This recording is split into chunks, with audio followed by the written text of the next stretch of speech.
दर्शको नमस्कार. दर्शको, राजमुद्राच्या समाजमुद्रा या विशेष सत्रामध्ये मी डॉक्टर सुजित येवलीकर आपल्या सगळ्यांचं सहर्ष स्वागत करीत आहे. दर्शको, आपण समाजमुद्रामध्ये नेहमीच मान्यवरांना बोलत असतो आणि त्यांच्याकडून समाजातील घटना आणि घडामोडींवर आपण चर्चा करत असतो. तर आज आपल्या स्टुडिओमध्ये मान्यवर लाभलेले आहेत, ज्यांची मी आपल्याला ओळख करून देतो. तशी तर ओळख करून द्यायची गरजच नाही. खूप मोठं साहित्य क्षेत्रातलं, पत्रकारितेतलं नाव जे आहे ते आज आपल्या इथं आलेले आहेत. ज्ञानेश महाराव सर आपल्या इथं आलेले आहेत. मागील 37 वर्षापासून सरांचं लेखनामध्ये, नाटकांमध्ये, साहित्यामध्ये सगळीकडेच काम आहे. चित्रलेखाची स्थापना जशी झाली तर शेवटचा अंकच निघेपर्यंत जवळपास 37 वर्ष सर त्याचे संपादक होते आणि चित्रलेखाच्या माध्यमातून अनेक गोष्टी आपण त्यांच्या वाचलेल्या आहेत. अनेक लेखांवर एकही विषय असा राहिला नाही मागच्या एवढ्या वर्षामध्ये की सरांनी कव्हर केला नसेल. अशा व्यक्तीचं मी आपल्या सगळ्यांतर्फे स्टुडिओमध्ये स्वागत करतो. सर नमस्कार. नमस्कार सर. आम्ही चित्रलेखातून आपल्याला नेहमी वाचत असतो, तर आपल्याकडे लेखनाचं किंवा साहित्यामध्ये कार्य करायचं नेमकी आपल्याला प्रेरणा कुठून मिळाली? आपली प्रेरणास्थान नेमके कोण आहेत? प्रथम आधी राजमुद्रांनी मला ही संधी दिली आपल्याशी संवाद करायची, त्याच्याबद्दल धन्यवाद. तुम्ही जे सुरुवातीला जे माझा परिचय करून देताना सांगितलं की साप्ताहिक चित्रलेखाच्या पहिल्या अंकापासून ते शेवटच्या अंकापर्यंत 37 वर्ष होतो. 37 नाही, 33 वर्ष होतो. त्याच्या आधीची 4-4.5 वर्ष साप्ताहिक विवेकचा मी सहसंपादक होतो आणि तिथेच माझ्या पत्रकारितेची सुरुवात झाली. प्रेरणा म्हणाल तर तशी काहीच नाही आहे, परिस्थिती हीच प्रेरणा होती. माझी मोठी बहीण जी उत्तम स्पोर्टमन होती, वेगवेगळ्या खेळांमध्ये होती. त्यावेळी ती कबड्डी, खो खो, ॲथलीट्स, क्रिकेट सोडून सर्व खेळ खेळत होती. ती MPEd पण झालेली आहे आणि ती पोलिसांच्या महिला पोलीस ऑफिसरच्या पहिल्या बॅचची पहिली MPSCची स्टुडंट किंवा आपलं प्रशिक्षण घेऊन पोलीस ऑफिसर झालेली. ती शेवटी असिस्टंट कमिशनर म्हणून रिटायर झाली. तर त्यावेळी ती खेळत असताना पेपरमधून अनेक वेळा तिचं नाव यायचं, फोटो यायचा. ती महाराष्ट्र संघातसुद्धा होती पॉवर लिफ्टिंगमध्ये. तिला छत्रपती अवॉर्ड मिळालं होतं. आणि आम्ही जे माझे वडील नुकतेच गेले होते तर त्यांचे जे कोणी मित्र यायचे तर त्यांना आम्ही उत्साहाने सांगायचो, बघा माझी बहीण रक्षा आहे आमची, तिचा फोटो. तर आणि तिच्यावरती बातमी महाराष्ट्र टाइम्स, लोकसत्ता, इतर पेपरला पण असायची.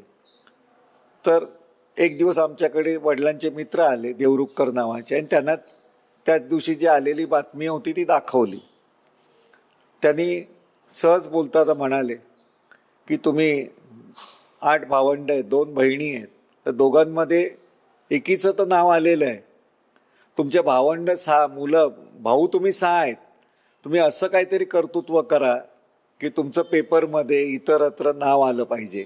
खेळात असेल, ज्ञानात असेल किंवा कुठल्याही क्षेत्रात असेल. मी तेव्हा 17-18 वर्षाचा होतो. मी खजील झालो. पण नंतर थोडंसं जेव्हा संधी मिळाली तेव्हा 25व्या वर्षी मी पहिल्यांदा एक पेपरमध्ये पत्र पाठवलं साधं. त्यावेळी दूरदर्शन होतं आणि दूरदर्शन सतत ते व्यत्यय यायचं, डिस्टर्बन्स म्हणून अस्वस्थ व्हायचो. तर मला गंमत अशी वाटायची की लाईव्ह कार्यक्रम असताना व्यत्ययची पाटी आली तर ठीक आहे, पण जेव्हा तोच कार्यक्रम रिपीट दाखवतात तर तुम्ही एडिट का नाही करत? तो व्यत्यय काढून टाकून सलग दाखवता का येत नाही? मला त्याच्यातलं तंत्रज्ञान कमी माहिती होतं, परंतु साधा पडलेला प्रश्न त्याच्यावरती मी थोडंसं डिटेलिंग करून महाराष्ट्र टाइम्सला पत्र पाठवलं. मला लेखन मर्यादा माहिती नव्हती, पण वेगवेगळे संदर्भ देऊन पाठवल्याने ते पत्र लेख म्हणून छापून आलं. एक पावपानाचा लेख होता आणि महाराष्ट्र टाइम्ससारख्या वर्तमानपत्रात. तर तो आल्यानंतर तिथून माझं लेखन सुरू झालं आणि मला असं वाटलं की आपण इन्फॉर्मेटिव्ह काही आपले प्रश्न निर्माण आहे ते आपण निर्माण करू शकतो. त्या पद्धतीने मी लेखनाच्या दिशेने वळालो. दुसरी एक घटना अशी झाली की श्रद्धा अंधश्रद्धा त्यावेळी जोरातच्या चर्चा चालू होती. मी एका ठिकाणी कामाला पब्लिक रिलेशन डिपार्टमेंटमध्ये होतो. पत्रकारांशी माझा संबंध यायचा. एक 24-25 वर्षाचा मी. तर त्यावेळी पत्रकारांना माहिती देण्याच्या दृष्टीने एकदा पत्रकार आले असताना श्री साप्ताहिक तेव्हा खूप जोरात चालायचं. म्हणजे लाखाचा खप असलेलं ते साप्ताहिक होतं. तर तिथे दीपक खेडकर नावाचे एक पत्रकार होते, संपादक होते. तर त्यांना सहज बोलताना म्हणालो की माझं महाराष्ट्र टाइम्समध्ये असं असं माझं एक लेखन आलेलं आहे, तर मला संधी मिळेल का? तर म्हणे आम्ही सांगितले आज लेखन आमच्या चालू आपल्या श्रीमध्ये लिहिलेलं आहे धाडसी तरुण पत्रकार पाहिजेत. तर मी म्हटलं की मला नोकरी करायला आवडेल. म्हणे नोकरी करू नका, लिहा म्हणून त्यांनी मला एक विषय सांगितला की आता गणपती येणार आहेत. तेव्हा आता इतकं गणपतीचं स्तोम नव्हतं, बाजारही नव्हता, इतर धर्मातल्या पण यात्रा जत्रांचा नव्हता. तर त्यांनी सांगितले ह्या अनुषंगाने काय तुम्हाला लिहिता येईल का श्रद्धा अंधश्रद्धा? तर त्यावेळी मुंबईमध्ये सिद्धिविनायक देवळांमध्ये म्हणजे सुरू झाली होती गर्दी, लाईन लागायला. मग तिथल्या लोकांशी बोललो. हाजी अल्लीला समुद्राची ओहोटी भरती झाली की तिथे हाजी अल्लीच्या दर्ग्यामध्ये लोक जमायची. म्हणून मुसलमानांच्या श्रद्धांबद्दल बोललो, माहिती घेतली. माहीमला एक चर्च होतं, ते आजही आहे. तिथे दर बुधवारी म्हणजे दर मंगळवारी सिद्धिविनायक, दर बुधवारी माहीमचं चर्च, आणखीन दर शुक्रवारी हाजी अल्लीचा दर्गा, असं 3 धर्मामध्ये अंधश्रद्धांचं स्तोम कसं चालू आहे. श्रद्धा अंधश्रद्धा नावाचं एक रिपोर्टिंग लिहिलं. त्याच्यामध्ये भरपूर मोठं होतं, त्यांनी एडिट केलं होतं. आणि मी त्यांना सतत विचारायचो हा लेख कधी छापणार आहे? तर म्हणाला आता गणपतीचा अंक येईल त्यावेळी छापेन. आणि गणपतीचा अंक आला आणि त्याच्यामध्ये माझा लेख पण होता. माझा लेख नव्हता, पुढचा अंक गेला, त्याचा पुढचा अंक गेला. आणि मला कुतूहल होतं की आपण दाखवू शकू तो अंक सगळ्यांना. तर तो 2-3 अंकानंतर गणपतीनंतर तो लेख आला. तो श्रद्धा अंधश्रद्धा वास्तव आणखीन वर्तमान असं काहीतरी त्याचं हेडिंग होतं. परंतु त्याचं जे मुख्य हे होतं काय म्हणतात स्टोरी होती, कव्हर स्टोरी, मुखपृष्ठ कथा, ते सनसनाटी होतं. श्री साप्ताहिक लिंग पिसाटाचे थैमान म्हणून. तर मी अंक विकत घेतला, पण माझी हिंमत झाली नाही घरी जाऊन दाखवायची, कारण ते इतकं चांगलं होतं मी लिहिलेलं. तेही चांगलं होतं, पण हे सनसनाटी होतं. मी 7 दिवस तो छापून आलेला जो लेख होता तो बंद करून घरी लपवला होता. ही अशा पद्धतीने माझी पत्रकारितेला सुरुवात झाली. आणि नंतर माझा एक मित्र होता, त्यांनी सांगितलं की तुझ्याकडे लेखनाची शैली आहे. तो संघ प्रचारक होता. तर त्यांनी सांगितलं विवेक साप्ताहिक आहे, तुला तिथे संधी मिळेल. मग त्या पद्धतीने मी विवेक साप्ताहिकामध्ये पहिल्यांदा 2 लेख लिहिले. जिथे आता आपलं रामभाऊ माळगी प्रबोधिनी आहे, तिथे केशवसृष्टी नावाचं एक रिकामी जागा होती. तिथे श्रमदान करून मुलं काम करायची. वेगवेगळ्या फुलांची झाडं होती जी उपयुक्त जी असतात. तर तिथे जाऊन मी एक रिपोर्टिंग केलं होतं. नंतर एक त्यांनी मला शिवराय तेलंग नावाचे त्यांचे प्रचारक होते, तर त्यांच्या पुस्तकाच्या प्रकाशनाचा कार्यक्रम होता. आणि कार्यक्रम झाल्यानंतर मी लागोलाग 1-2 तासामध्ये रिपोर्टिंग केलं, आणखीन त्यांना लिहून दिलं. त्यानंतर तिथे दिलीप करंबेळकर नावाचे जे संपादक होते, आजही आहेत, त्यांनी मला सांगितलं की तुम्ही पत्रकार व्हायचं आहे का? तर मी सांगितलं मला पत्रकार नाही व्हायचं, कारण पत्रकारांच्या वेगवेगळ्या गोष्टी मी ऐकल्या होत्या की बऱ्या वाईट ज्या असतात त्या. म्हटलं मला संपादक व्हायला आवडेल. तर म्हणाले काय व्हायचं? संपादक व्हायचं. म्हटलं उपसंपादक व्हायचं. ते म्हणे उपसंपादक का?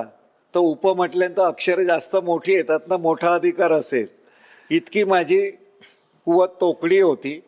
परंतु त्यांनी दिलेल्या संधीमुळे, वेगवेगळ्या विषयांच्या लेखनाच्या संधीमुळे मी पत्रकार झालो. पुढे काही काळाने 4 वर्षानंतर चित्रलेखा साप्ताहिकाचा सुद्धा संपादक झालो.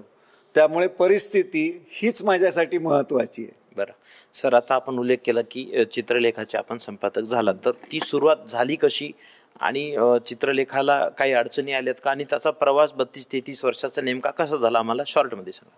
नाही, चित्रलेखाची सुरुवात व्हायच्या आधी मी स्वतःच जसं विवेक साप्ताहिकामध्ये लागलो.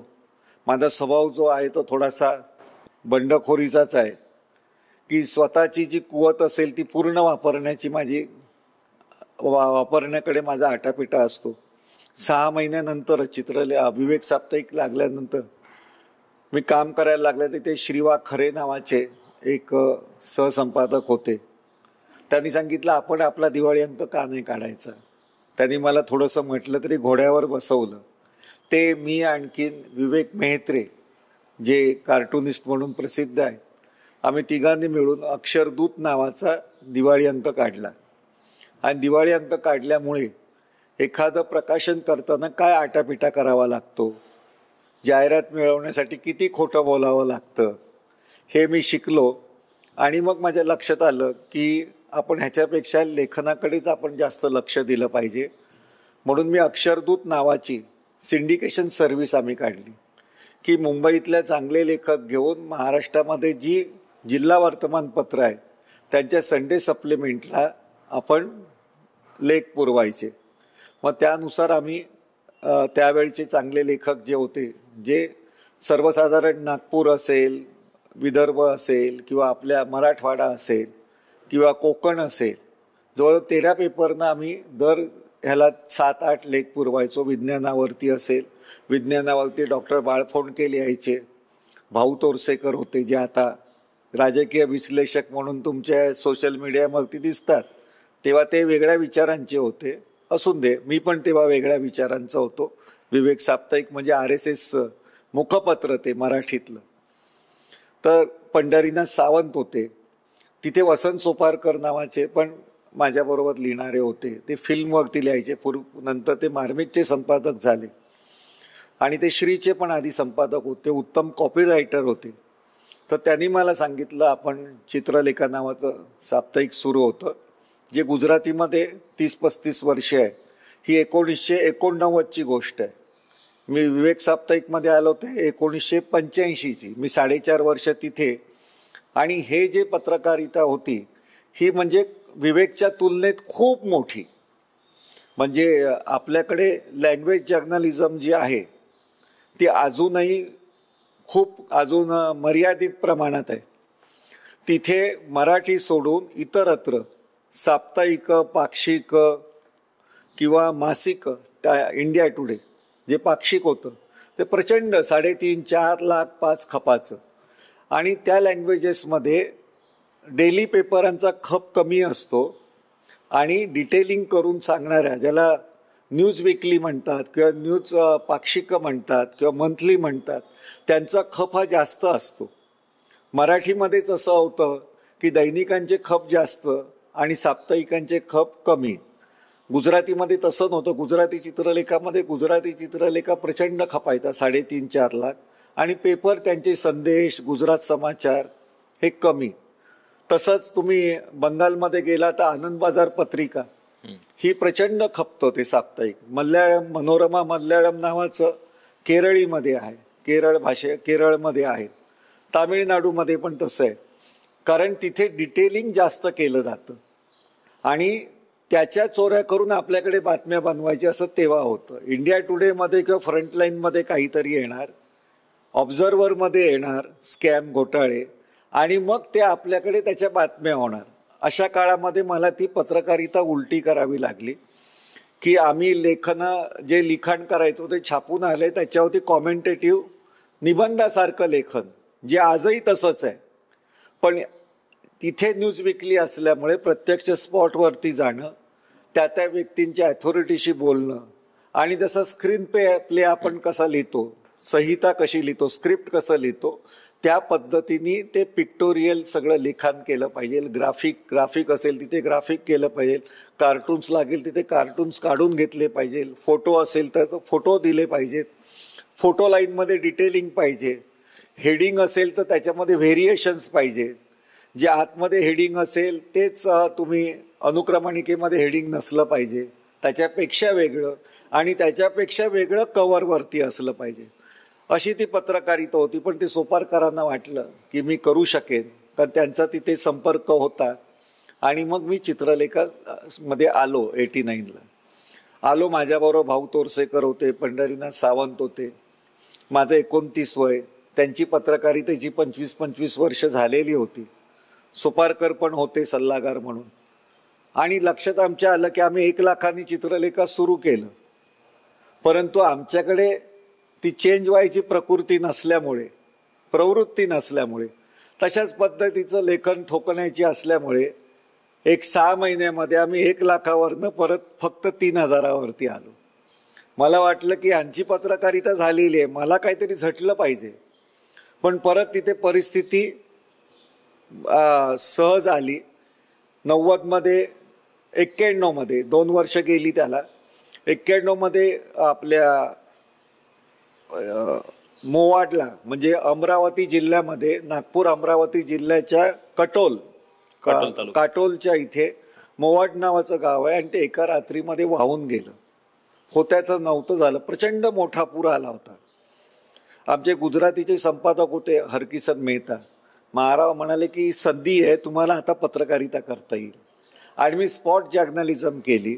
आणि ज्या स्पीडनी जे आम्ही लेखन केलं आणि जे मी चित्र बघितलं आणि जे आपण समोर पाहतोय, कारण त्यावेळी दूरदर्शनमध्ये 10-15 मिनिटाच्या बातम्या यायच्या, आताच्या इतकं डिटेलिंग नाही यायचं. त्यांनी सांगितलं ते सगळं चित्रमय उभं करून दाखवा. तर फोटोमधनं आणि लेखनातनं जवळजवळ 16 पानं छापील लिहिली मी. आणि नंतर जो चित्रलेखा बूम झाला आणि हेडिंग फक्त एका शब्दाचं होतं, सत्यानाश म्हणून. आणि त्या चित्रामधनं सगळं दिसत होतं कव्हरच्या.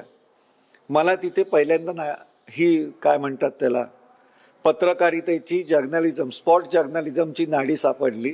की आपल्याला वाचकाला वाटलं पाहिजे की मी तिथे आहे, महाराव तिथे आहे असं नाही दिसलं पाहिजे. पत्रकार मी तिथे आहे, मी पाहतोय, अशा टेन्समध्ये म्हणजे काळामध्ये सुद्धा लिहिता आले पाहिजे. की वाचकाला तो अनुभव घेता आला पाहिजे. त्या पद्धतीने लिहिलं. नंतर आमचं चित्रलेखा 25,000. नंतर बाबरी मशीद झाली. तिथे मी प्रत्यक्ष 10 दिवस आधी होतो. आणि खप इतका वाढला की 1,10,000, 1,25,000 स्पॉट जर्नलिझम.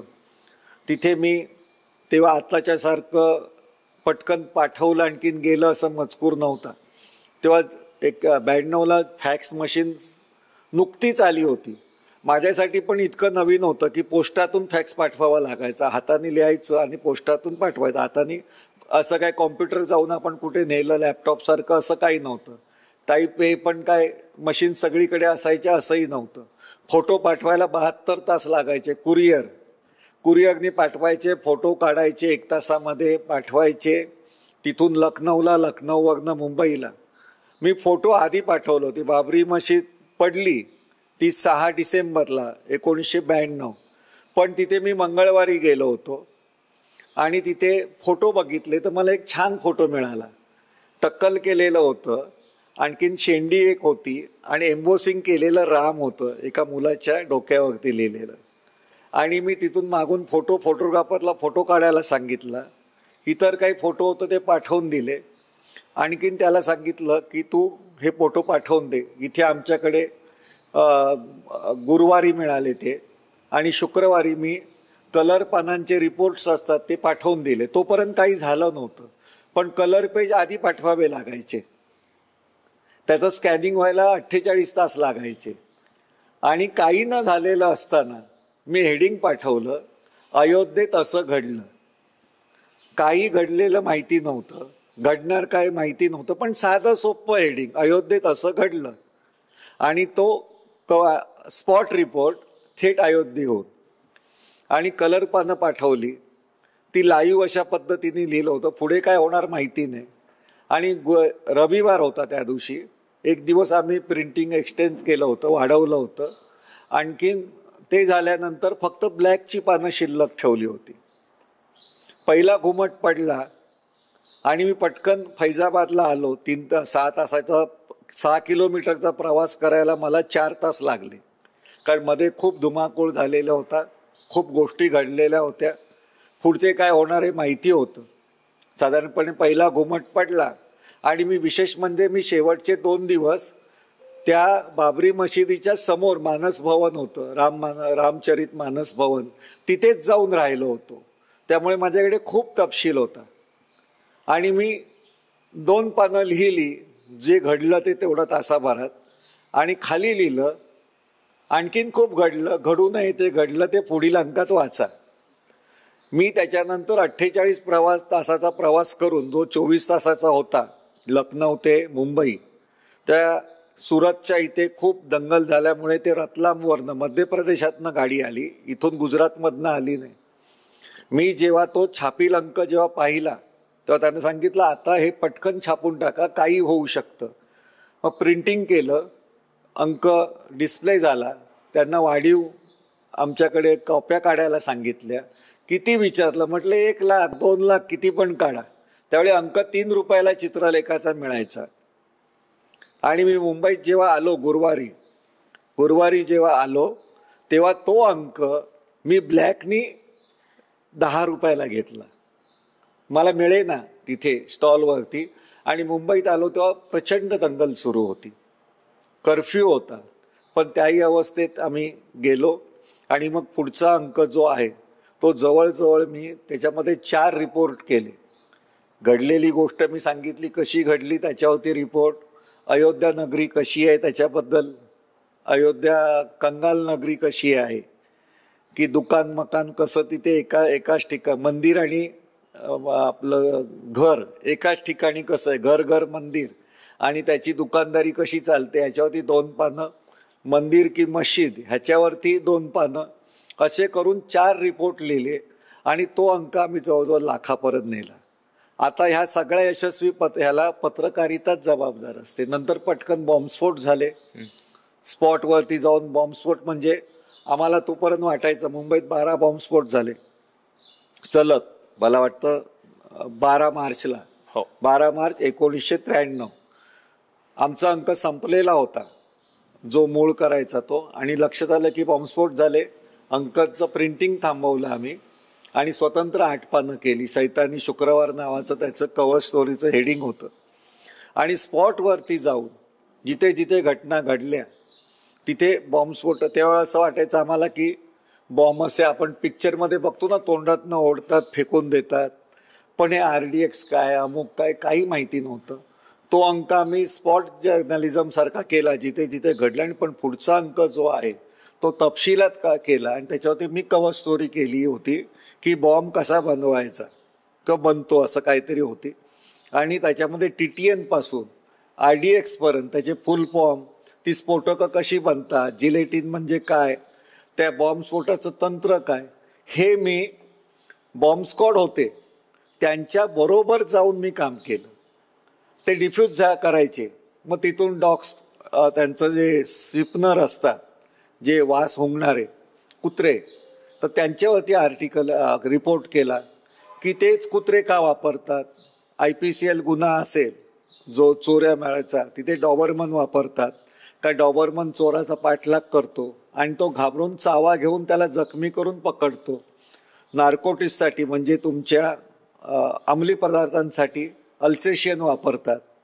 आणि लॅब्राडॉर असतो कुत्रा, तो बॉम्बस्फोटकं शोधण्यासाठी वापरतात, कारण तो अत्यंत शांत कुत्रा आहे.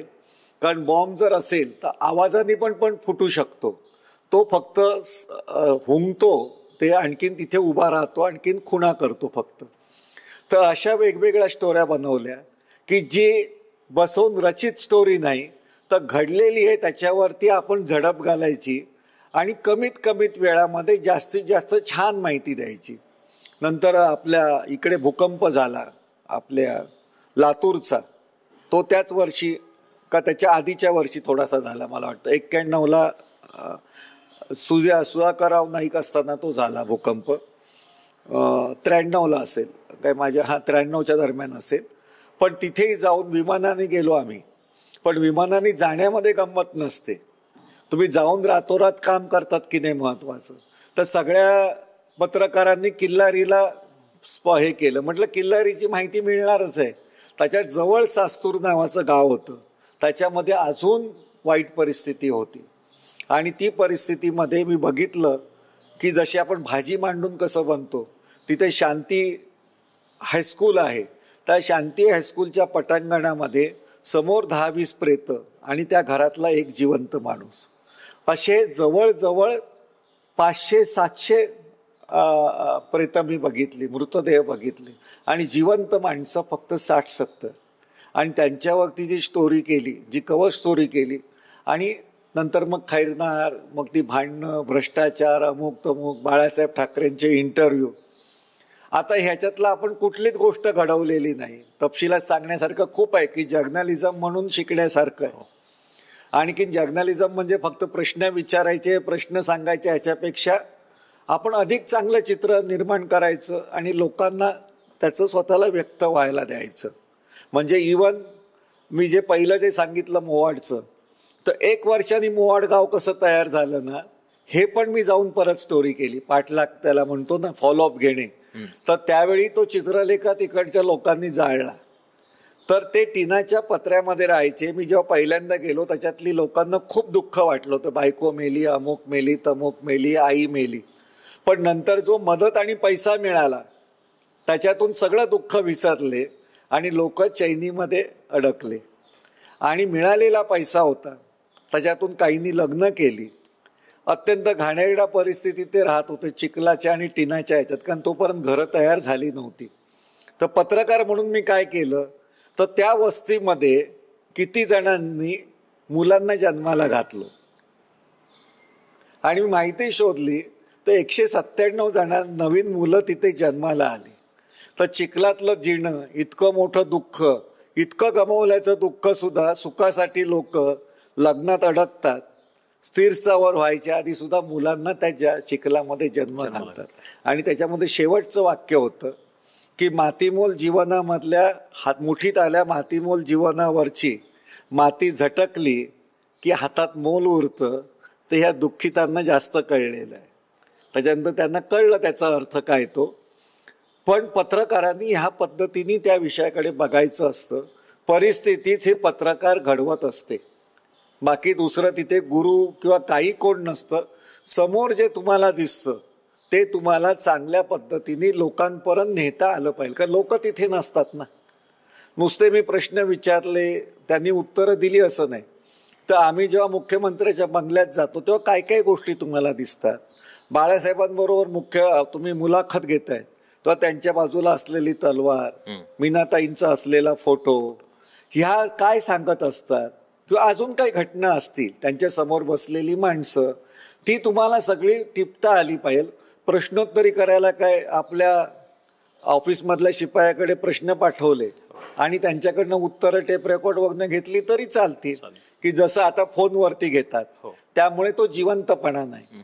माणूस कुठल्या परिस्थितीमध्ये आणि कुठल्या पार्श्वभूमीमध्ये मुलाखत देतो हे खूप महत्त्वाचं असतं. त्याच्यातून पत्रकारिता ही फुलत फुलत जाते असं मला वाटतं. बरं सर, आता आपण बाबरीचं पण सांगितलं, उत्तर प्रदेश, महाराष्ट्र, किल्लारी भूकंप सांगितलं. तर आपण 33 वर्ष चित्रलेखाला दिली आणि एवढे अंक आले, तर आपल्या याच्यातले महत्त्वाचे कोणते 2-4 अंक आपल्याला सांगता येतील का? माझे जवळजवळ सगळेच अंक महत्त्वाचे, पण त्याच्यामध्ये सगळ्यात महत्त्वाचं जे आपल्याला समाज काय म्हणतो ढवळून निघेल, कारण घडलेल्या घटना असतात, वेगवेगळी लोक लिहितात. पण आपण जेव्हा स्वतः लिहितो, आपण जेव्हा एखादी स्टोरी काढतो की ज्याच्यामध्ये सांस्कृतिक, राजकीय, आर्थिक वेगवेगळे संदर्भ आहेत, तर ती स्टोरी खूप महत्त्वाची वाटते. मी जेव्हा अयोध्येला गेलो, जेव्हा बाबरी मशीद पडली, त्याच्यानंतर मी त्याच्या आधी माझा बऱ्यापैकी अभ्यास झाला होता धर्माचा, धर्मरचनेचा. मी फादर ॲग्नेल्स नावाचं टेक्निकल कॉम्प्लेक्स होतं, ख्रिश्चन लोकांचं होतं. आपल्यासाठी तो धर्म नवीन असतो, आपण हिंदू आहोत. आपल्याला काय दारात आलेला भिक्षुक किंवा भटजी असतो घरी आलेला, तो म्हणजे धर्म वाटतो. नंतर कळतं की शंकराचार्यापर्यंत 7 स्टेप आहेत. पहिल्यांदा ब्राह्मण असतो, दारी आलेला जो भिक्षुक असतो, नंतर वेदो नारायण, अमुक अमुक काय काय. त्याच्याशी संबंध नसताना सुद्धा आपण हिंदू आहोत, म्हणजे त्याच्याशी आपल्याला काही गरज नाही आहे. पण मी त्यांच्याकडे बघितलं ख्रिश्चनांमध्ये की त्याच्यामध्ये शिक्षण हे महत्त्वाचं असतं, जात हे महत्त्वाचं नसतं. जो 12वी झालेला असतो तो धर्म शिक्षण संस्थेमध्ये जातो, ते झाल्यानंतर त्यांनी शिकायचं सुद्धा असतं आणि ख्रिश्चन धर्माप्रमाणे वेगवेगळ्या धर्मांचा अभ्यास सुद्धा करायचा असतो. त्यामुळे फादर असतो किंवा सिस्टर असेल किंवा 10वी त्यांची 10 वर्ष केलेला ब्रदर असतो, 12 वर्ष केलेला फादर असतो की तो बाप्तिस्मा देऊ शकतो, म्हणजे आपल्याकडे सांगायचं तर मुंज करू शकतो. आपल्या काही झालेल्या नाहीत, आपलं काही बिघडलेलं नाही त्याच्यामुळे. तर त्यांच्यामध्ये ही सिस्टीम आहे, कुठल्याही जातीतला माणूस तो होऊ शकतो आणि दरम्यान तो फादर प्रिन्सिपल पण होतो, उत्तम तो डॉक्टर होऊ शकतो, MSc होऊन पुन्हा अजून काही वेगळं शिक्षण घेऊन डॉक्टरेट करू शकतो तो, आणि शिवाय तो धर्मकार्यसुद्धा करू शकतो. त्यामुळे जात हा फॅक्टर नाही आहे. मी जेव्हा बाबरी मशीद पडली त्याच्या आधी 10 दिवस तिथे असल्यामुळे 4 पैकी 3 शंकराचार्य आले होते. तर मला ते शंकराचार्य म्हणजे आपल्याकडे ऑरा असतो ना, काहीतरी वेगळं असेल, तेजोमणी असतील, त्यांना काहीतरी वेगळं तेजबीज असेल, दिव्य तेज, वेगळ्या पद्धतीने काय त्यांचा जामानिमा असतो. कारण त्या काळामध्ये पोप आला होता महाराष्ट्र देशामध्ये, तर त्यामुळे त्याचा एक ऑरा होता. तो फोटोमधनं आहे तो, ते पण काय नाही, आज सकाळी जेवल्यानंतर संध्याकाळी टंबरेल घेऊनच जातात, काही वेगळं काय नसतं ते. तर त्यांनी बघितलं, ते 3 शंकराचार्य बघितले, त्यांच्याशी बोललो मी, चांगलं थोडासा परिचय करून घेतला. आणि तर मी म्हटलं ह्यांच्याकडे काय आहे, तर हे कसे झाले, तर केवळ ब्राह्मण आहेत म्हणून ते शंकराचार्य झाले. तर माझ्या डोक्यात फिट बसलं होतं ते. त्यानंतर मी वेगवेगळ्या धर्मांचा अभ्यास करायला लागलो. म्हणजे वेगवेगळ्या धर्म ह्याचा नाही, म्हणजे तत्त्वज्ञानाचा नाही, ते नंतर कळालं. त्यांचे धर्मग्रंथ कुठले, त्यांचे कॉस्ट्यूम कसले, मुल्ला मौलवी कसे होतात, जैन मुनी कसे बनतात, बुद्धाचार्य कसे बनतात, ते श्रामणेर म्हणजे काय भानगड आहे, जलदान विधी म्हणजे काय आहे. आपल्याकडे 13वा 12वा असतं, आपल्या ख्रिश्चनांमध्ये नोविना करतात, एक मास असतो, त्याच्यामध्ये सोल येतो. सगळीकडे धंदे तेच, वेगळे काही नाही. पण किमान तिथे जातीचा प्रश्न संबंध नाही आहे, तिथे कोणी होऊ शकतं. शिक्षण हे तिथे महत्त्वाचं आहे. काही ठिकाणी आपल्याकडे काही नाही, एकदा तो भटजी असला, जातीने ब्राह्मण असला की त्याचं धर्मकार्यासारखी तो मोकळा झाला, आणि बाकीचे आपले असतील ते त्यांनी बाकीची बुवाबाजी अमुक तमुक काय ते करायचं, आणखीन आपले मंडलाचार्याचं एक स्वरूपापर्यंत त्याची ती जाईल. पण ते बघितल्यानंतर मला असं वाटलं की आपण ह्याच्यावरती अभ्यास करावा, आणि त्यातून माझा अभ्यास सुरू झाला. आणि मग लक्षात आलं की पूर्वी राजकारण हे जे होतं ते समाजकार्यातून राजकारण होतं, आता जे राजकारण होईल ते धर्मकारणातून होईल.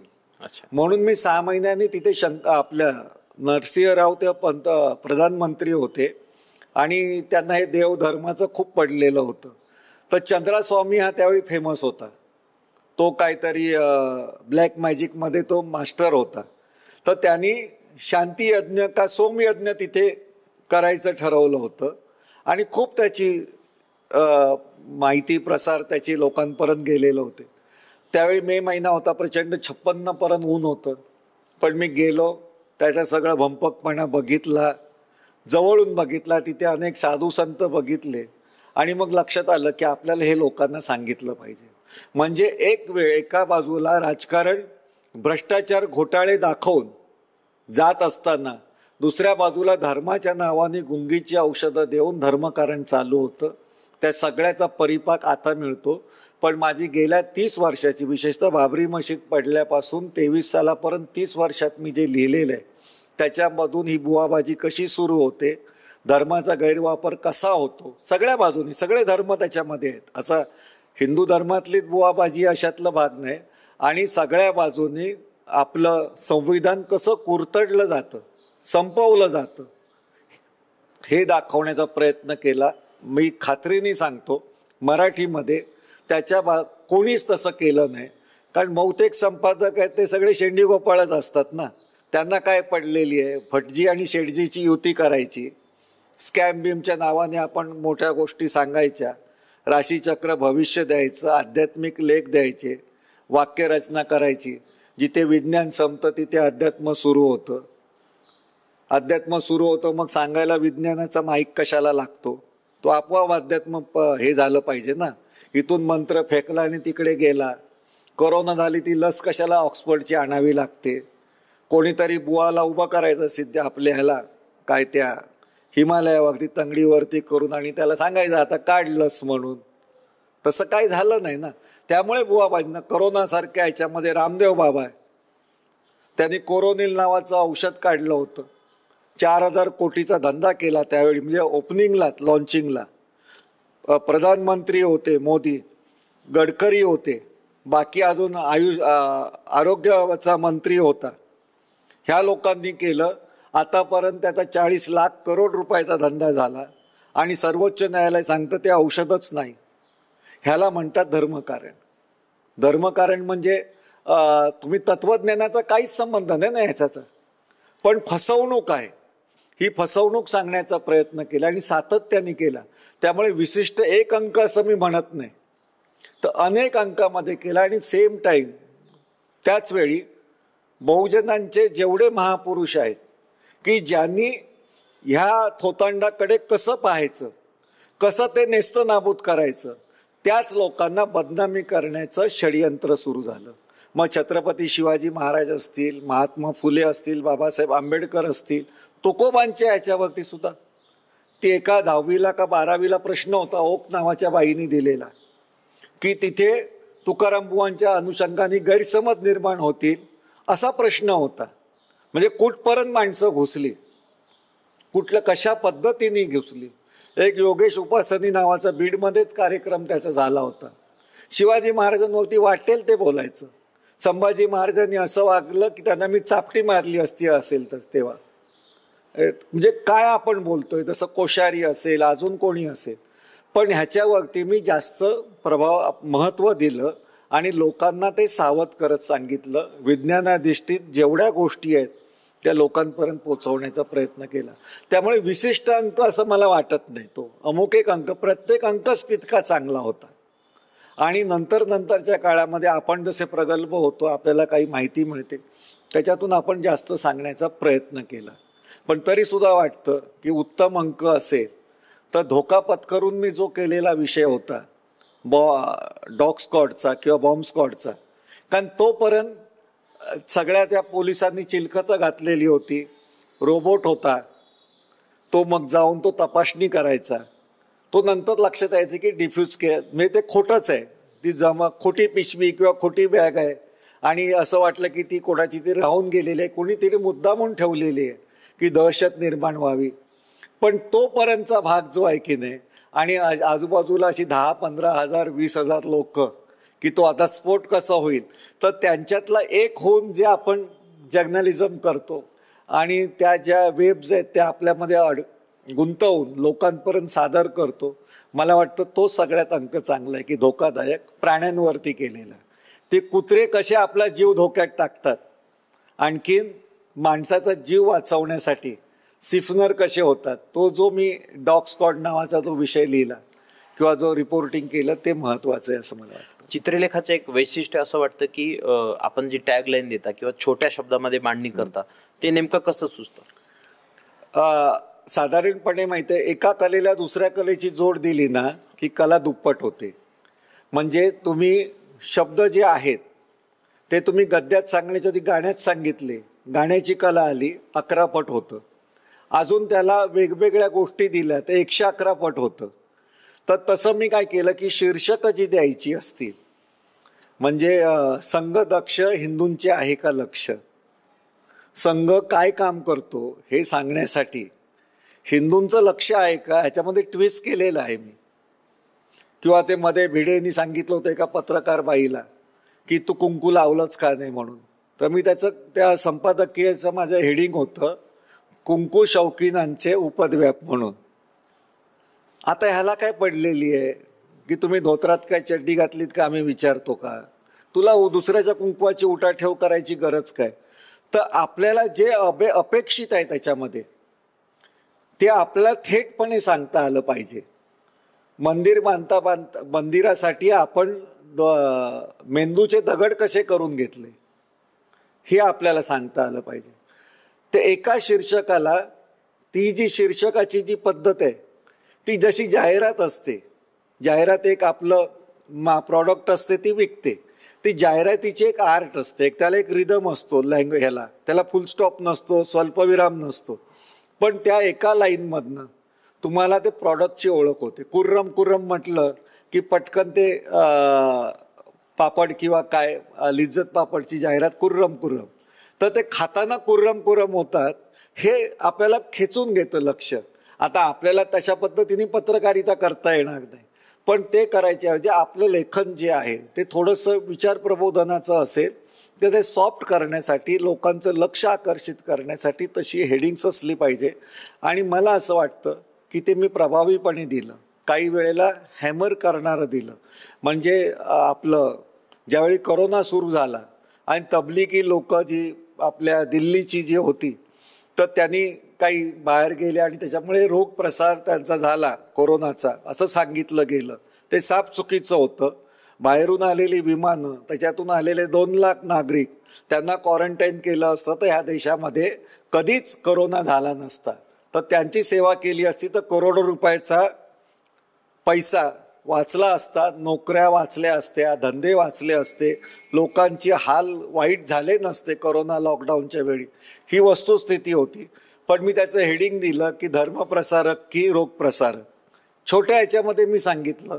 नंतर लॉकडाऊन झाला, लॉकडाऊनचे परिणाम पुढे आले आणि लोक टाळ्या थाळ्या वाजवायला लागले.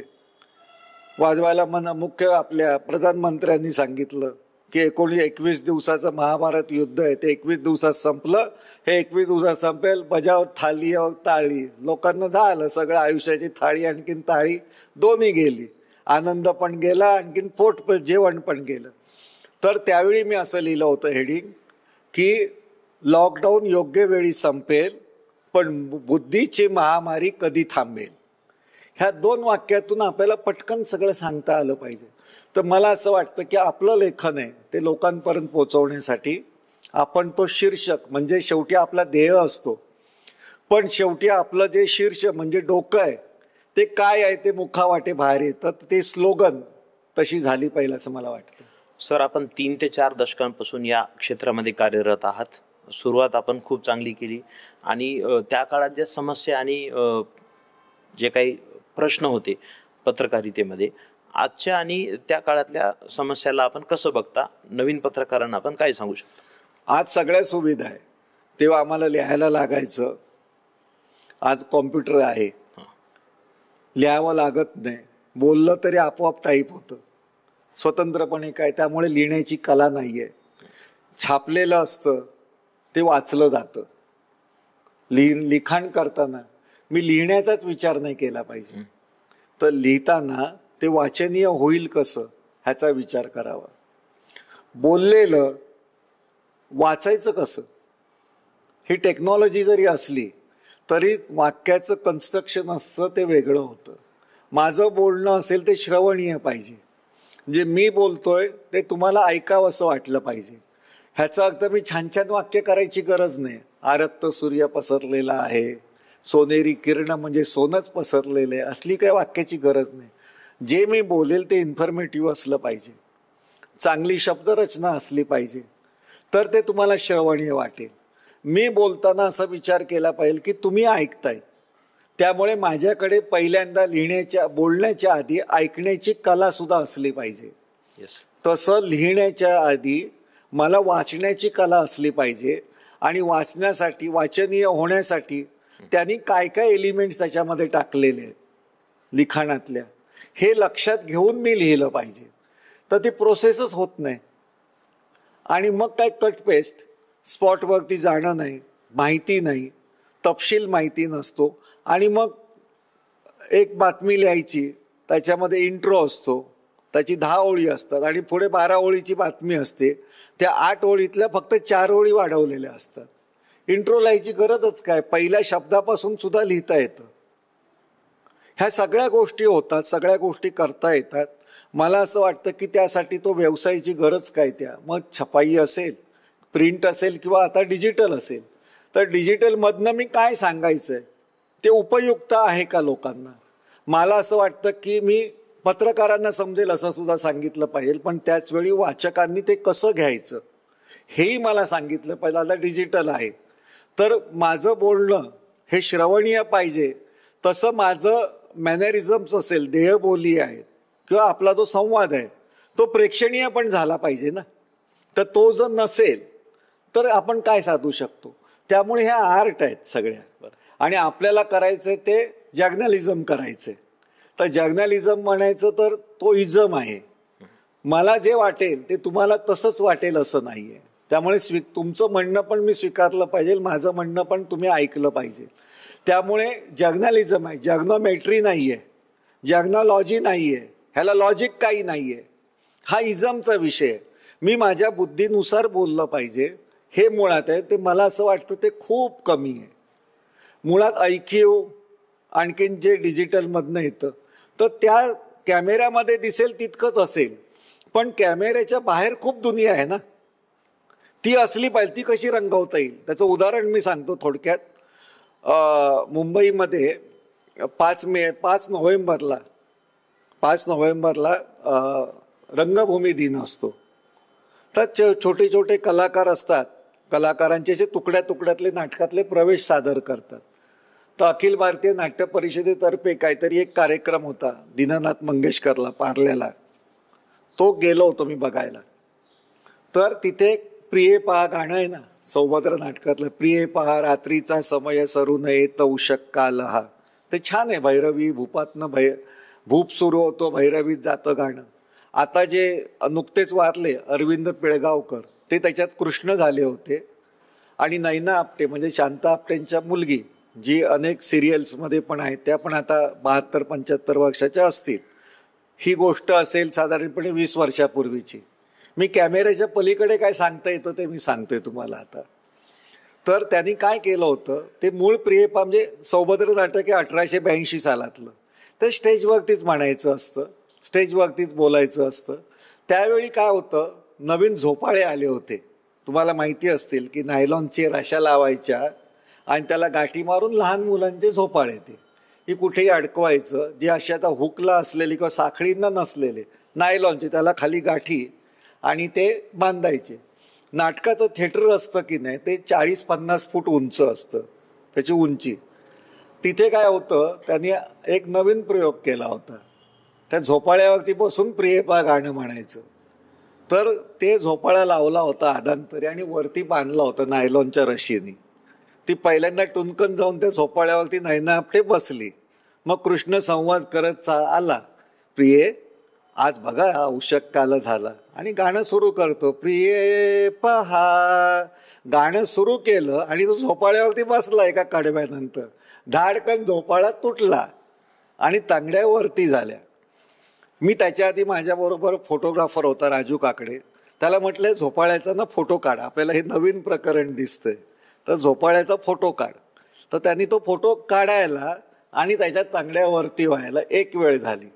माझ्यासमोर मी दुसऱ्या रांगेत बसलो होतो, आधीच्या रांगेमध्ये विजय कदम आणखीन मच्छिंद्र कांबळी नाट्य परिषदेचे अध्यक्ष होते, ते बसले होते. आणि ते त्यांच्या कानात जाऊन काहीतरी बोलले. मी कॅमेऱ्याच्या पलीकडचं सांगतोय, पत्रकाराचं हे काम आहे. तर बोलले, आणखीन दोघंही हसले फक्त. समोर हा प्रसंग झालेला, तो झोपाळ्या लटकतोय, ते उभे राहिले, गाणं पूर्ण केलं. माझ्याकडे फोटो होता, मी फोटो छापला, त्याचं हेडिंग दिलं प्रिये पहा झोपाळा पडला, आणि त्याच्यातलं सगळा हा तपशील लिहिला. आणि शेवटचं वाक्य लिहिलं असं की मच्छिंद्र कांबळींच्या कानात विजय कदम म्हणाले, असावेत हा शब्द, असावेत. साहित्य संघाची आतापर्यंत नाटकंच पडायची, आता नाटकामधल्या वस्तूसुद्धा पडायला लागल्या.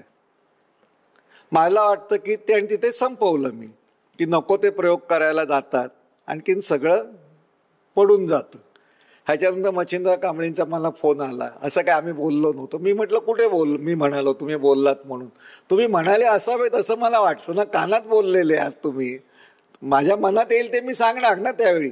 मला असं वाटतं की पत्रकारिता ही अशी पुढे जायची असते, न्यायची असते. इथे कॅमेरा कमी पडतो, तिथे तुमचं शब्द पण कमी पडतात, पण तुमची बुद्धी हे काम करते.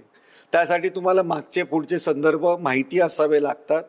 तुम्हाला त्याच्यातले आवड, आणखीन त्याच्यातली वेगवेगळी थोतांड असतील, वेगवेगळे प्रयोग असतील आणि ते अपयशी यश हे सगळं माहिती असलं पाहिजे. मला वाटतं की हा कॅमेऱ्याच्या पलीकडचा भाग आहे, तो पत्रकारांनी लक्षात ठेवला पाहिजे. नुसतं आपण बघतो तेवढंच नाही, त्याच्या मागे भरपूर काही गोष्टी असतात, त्या सांगितल्या पाहिजे. पत्रकार नेहमी असा असतो की पत्रकाराला असं म्हटलं जातं की कुत्रा माणसाला चावला तर ती बातमी होत नाही, माणूस कुत्र्याला चावला तर ती बातमी होते. आता कुत्रे पण चावत नाहीत आणि माणूस पण चावत नाही. मग आपली बातमी काय असली पाहिजे? कुत्र्याची आणखीन माणसाची युती झाली आहे आणि कोण कोणाला चावत नाही ही बातमी असली पाहिजे. मग पेट जर्नलिझम, फेक जर्नलिझम ही उघडी पडते. तर मला वाटतं की आम्ही त्यावेळी करताना मर्यादित साधन सामुग्री असल्यामुळे स्मरणशक्ती, पॉईंट काढून ठेवणं, संदर्भ लक्षात ठेवणं, त्याचा वापर करणं, आणखीन त्याच्याबरोबर हे सगळी माहिती देणं हे यायचं. लेखन करताना समोरचा बाळासाहेब ठाकरे ते त्यांच्या पद्धतीने उत्तर देतील, पण त्यांनी दिलेली उत्तरातली माहिती चुकीची आहे, हे असं नसून असं आहे, हे आम्ही पुढे लिहित होतो. आता काय होतं, बातमीला आपण बोंब समोर करतो आणि ते समोर आहे ते लोकांपर्यंत जातं आणि हे चुकीचं बोलले हे कोण सांगत नाही. तो कुठला तरी प्रतिपक्षातला प्रवक्ता सांगतो की तो बोललेले ते चुकीचे आहे. मग माझं म्हणणं, चुकीची बातमी पत्रकारांनी दिली कशी, त्याच्या संपादकांनी एअरवरती आणली कशी, पेपरवरती आणली कशी चुकीची बातमी, अर्धवट बातमी कशी. हे माझ्याही बाबतीत झाल्यानंतर मी अनेकांना विचारलेलं आहे की तुम्हाला संदर्भ कळत नाही का, कोणीतरी सांगतो आणि तुम्ही छापता कसे. मी तसं केलेली नाही जर्नलिझम, कारण मी तेव्हापासून, मी काय ओल्ड स्कूल न्यू स्कूल असं म्हणत नाही, पण बदलत्या साधन सामुग्री घेऊन सुद्धा आपल्याला अधिक चांगली पत्रकारिता करता येते असं मला वाटतं. आणखीन तिथे आपण कमी पडतोय. बरं सर, प्रिंट मीडिया कमी होताना दिसते, वाचन संस्कृती देखील कमी होते, डिजिटलायझेशनचं जग आलेलं आहे. भविष्यामध्ये वर्तमानपत्र राहतील का पुढच्या 10-20 वर्षामध्ये, काय वाटते आपल्याला? नाही, राहतील की जातील हे काय काळ ठरवेल. ती जाणार असेल तर जातीलच. शेवटी राहणार कशी, त्याची उपयुक्तता असेल तर राहणार. मी चित्रलेखामध्ये आता 22 सालापर्यंत डिसेंबरपर्यंत होतो. माझ्यासमोर हा कधीच प्रश्न पडला नाही. कोरोनामध्ये 6 महिने आमची जर्नलिझम नव्हतं आपलं, आम्ही डिजिटलवरती मी आलो. डिजिटलवरतून माझे तेवढेच लेख 4-4 पानांचे आम्ही जे मी लिहित होतो, किंबहुना जास्त लिहित होतो आम्ही डिजिटलवरती, तर लोकांनी तेही वाचले ना. शेवटी कंटेंट चांगला असेल, जो हा लिहूनच आपल्याला सांगायचं आहे, हा लिहूनच जर सांगायचं असेल तर त्याच्यामध्ये तितकी ताकद असेल तर लोक वाचतील ना. आणि मी बोलणार असेल, मी जेव्हा डिजिटलवरती जेव्हा गेलो म्हणजे 6 महिन्यासाठी, तेव्हा मी बघितलं की डिजिटलवरती वाचत असेल तर ह्याची भाषा आपल्याला वेगळी पाहिजे थोडीशी. कारण का, आपले वाचक आता कोण आहेत आपल्याला माहिती नाही. पेपरमध्ये कसं असतं की आपला विशिष्ट वाचक वर्ग ठरलेला असतो, आपल्याला माहिती असतो साधारणपणे, तो हळूहळू करत वाढत असतो. तो एकदम कट झाला आणि डिजिटलवरती आपण गेलो तर मला माहिती आहे की मला ते समजून घ्यायला थोडासा वेळ गेला. परंतु ते चित्रलेखामधून लाखभर वाचक होते, ते 10-1 लाख वाचकांपर्यंत गेलं, फॉरेनपर्यंत गेलं ते त्या क्षणी. अख्खाच्या अख्ख ते अंक पाहिजे, तो फ्री होता, तो मिळण्यासाठी लोक आटापिटा करत होती. मला अनेक जण सांगतात की छोटे छोटे रील्स पाहिजे. मला खात्री आहे की मी तासभर बोललो तरी लोक ऐकतील, कारण तुमच्याकडे त्यांना उपयुक्त असलेल्या काही गोष्टी हव्या असतात, इतरांपेक्षा काही माहिती हवी असते आणि ती खरी वाटेल अशी असली पाहिजे. मग त्यांना शंका पण येता कामा नये आणि त्या फील्डचं असलं पाहिजे. मी डिजिटलवरती गेलो तेव्हा माझी भाषा मी थोडी हार्श केली लिखाणाची, की जी थोडीशी सॉफ्ट असायची आमच्या प्रिंटला. तर हा फरक त्या माध्यमाचा लक्षात घेतल्यानंतर मला वाटतं की ते त्या पद्धतीने राहतील. म्हणजे असं कुठली गोष्ट संपत नाही कधी. संपली असती तर पसायदा नाद 800 वर्षानंतर राहिलं असतं का? तुकोबांची गाथा 400 वर्षानंतर 450 वर्षानंतर राहिली असते का? तुकोबांनी अभंग दिले, त्या अभंगांमध्ये ताकदच होती ना. सुंदरते ध्यान उभे विटेवरी जे वर्णन केलेलं आहे, किंवा त्याने अभंग लिहिताना ज्या पद्धतीने आपली छाप सोडली आहे, तुका म्हणे, ज्ञाना म्हणे, नामा म्हणे, ही आमचे अभंग आहेत, ह्याची छाप सोडली त्यांनी आणि ती टिकली. कारण त्यावेळी मुखोद्गत व्हायचं, प्रिंटिंग इतकी नव्हती. पण आज त्याच्यावरती काय लता मंगेशकरांनी गाणं म्हणावं, त्यांना रॉयल्टी भरपूर मिळावी. लता मंगेशकरांनी काय गाणं ते सुंदरते ध्यान किंवा भीमसेन जोशींनी पोचवलेलं नाही. ते 350 वर्ष लोकांच्या तोंडात मुखात होतच ना. लक्षात राहील असं लिहा, लक्षात राहत असेल बोला, उपयुक्त वाटेल असं करा, काळाला पुरून उरतं असं मला वाटतं. सर, पत्रकारिता आहे, सामाजिक क्षेत्र आहे, राजकीय क्षेत्र आहे, सांस्कृतिक क्षेत्र आहे, अशा अनेक क्षेत्रांमध्ये महाराष्ट्राला पुरोगामी ही ओळख लाभलेली आहे. तसे महापुरुष देखील आपल्या इथं घडलेले आहेत, आपण हे पाहतोच. परंतु हल्लीच्या काळामध्ये महाराष्ट्राची बिहार झाला की काय म्हणून बरेच राज्यकर्ते, साहित्यिक किंवा आपण तसं चित्रही पाहतो, माध्यमांमध्ये देखील पाहिलं जातं. तर महाराष्ट्राचा बिहार होतो की काय, काय वाटतं आपल्याला? ते महाराष्ट्राचा महाराष्ट्रच राहील, बिहारचा बिहारच राहील. आपण बिहार हे परत भारताचाच अंग आहे, काय परकी देश नाही ना. असं एखाद्या अंगाला किंवा एखाद्या राज्याला कमीपणा लेखण्यासाठी आपला महाराष्ट्राचा बिहार झाला बोलणं हे साफ चुकीचं आहे. महाराष्ट्रच राहणार आहे, तो असा बिहार किंवा काही होऊ शकत नाही. जे बोलतात त्यांना महाराष्ट्राची परंपरा माहिती नाही आहे, आणखीन त्याला कारणं आहेत ती शोधलेली नाही आहेत. इथे संत सुधारकांची परंपरा आहे आणि त्यांचा ठसा आणि प्रभाव हा महाराष्ट्रावरती जास्त आहे असं मला वाटतं. बरं सर, मध्ये भीमा कोरेगाव प्रकरण झालं, त्यामध्ये विश्वास नांगरे पाटलांनी अहवाल दिला होता की भिडे आणि एकबोटेंचा त्यांच्यामध्ये हात आहे. राज्य शासनाकडून कुठलीही कारवाई झाली नाही, दंगल ही खूप मोठी झाली होती. आपल्याला यावर काय मत आहे? नाही, दंगल होणार हेही माहिती होतं त्यांना, त्यासाठी तरतूद केली होती. सगळ्या गोष्टी माहिती असताना एकबोटे आणखीन यांची नावं पुढे आली होती आपल्या संभाजी भिडेची. पण त्यांना पकडायचंच नाही आहे. त्यांना पकडायचं कोणाला? तर इतरांना पकडायचं, इतरांना अडकवायचं, कारण त्यांच्या गळ्यामध्ये जाणवी नाही आहेत ना. शेवटी त्याची तपासणी होऊन होते असं आम्हाला म्हणावं लागतं. तो कोश्यारी असेल, राहुल सोलापूरकर असेल, आदुकोणा उपासनी असेल, अजून कोण त्या ओक नावाच्या बाई आहेत. अमुकच जातीतली लोक ही महापुरुषांची बदनामी करण्यासाठी कशी असतात? हा योगायोग असू शकत नाही. ह्याच्या मागे योजकता आहे. आणखीन त्यांना निर्दोष त्याच्यात सोडवायचं. देवेंद्र फडणवीस यांनी ह्या विधानसभेच्या निवडणुकीच्या आधी एका ठिकाणी भाषण करताना सांगितलं, फुल बॅटिंग करा, फक्त हिट विकेट जाऊन देऊ नका स्वतःची. ही कुठली भाषा आहे? ही कोणाला बचावण्यासाठी आहे? हा जो जातीनिशी करायचा जो गोष्ट आहे ती का छत्रपती शिवाजी महाराज का बदनाम करायचे? का ते मराठा आहेत म्हणून का? इतर जातीत असेल तर का नाही? टिळक आहेत मोठे, गोळवळकर गुरुजी आहेत, हेडगेवार आहेत, त्यांच्या पद्धतीने. त्यांच्याबद्दल का होत नाही चर्चा? खूप काय गोष्टी करून ठेवलेल्या आहेत, पण त्याची चर्चाच करायची नाही आणि माध्यमं त्याची चर्चा घडवून आणत नाही. माध्यमातली जी डोकी आहेत मुख्य शीर्षस्थानी, ते सुद्धा आपली जात दाखवून लेखन आणखीन बोलणं त्यांचं असतं. माझं म्हणणं हे लोकशाहीला मारक आहे. हा देश, आपला महाराष्ट्र प्रदेश हा फुले शाहू आंबेडकरांचा आहेच, छत्रपती शिवरायांचा आहेच, अजून महापुरुषांचा आहे. ते जन्मले इथे आहे म्हणजे आपल्याला त्यांच्या विचारांचा करायचा आहे. तो होऊ नये म्हणून हे बदनामीचं सत्र सतत तुम्ही कितपर्यंत जागृत आहात, आणखीन तुमची आयडेंटिटी, तुमची ओळख जातीनिशी व्यक्त व्हावी म्हणून हे मध्ये मध्ये पुढ्या सोडतात. आणि आपली माणसं अडकली तर त्यांना सही सलामत ते सुरक्षित ठेवतात, मोठमोठ्या पदव्या देऊन त्यांना अधिक सुरक्षित करतात आणि इतरांना मात्र सत्य सांगितलं म्हणून लटकवतात. सर, आता आपण हल्ली पाहतोय की मुंबईमध्ये गुजराती किंवा हिंदी भाषिक लोक मराठी लोकांवर जबरदस्ती करतात की तुम्ही हिंदी बोला किंवा गुजराती बोला. तर महाराष्ट्रातल्या लोकांना सुरक्षितता मुंबईत आहे का? काय वाटतं आपल्याला? त्याचा एक भाग आहे की आपला महाराष्ट्र सुधारणा विकासनशील आहे, सतत विकास होतोय.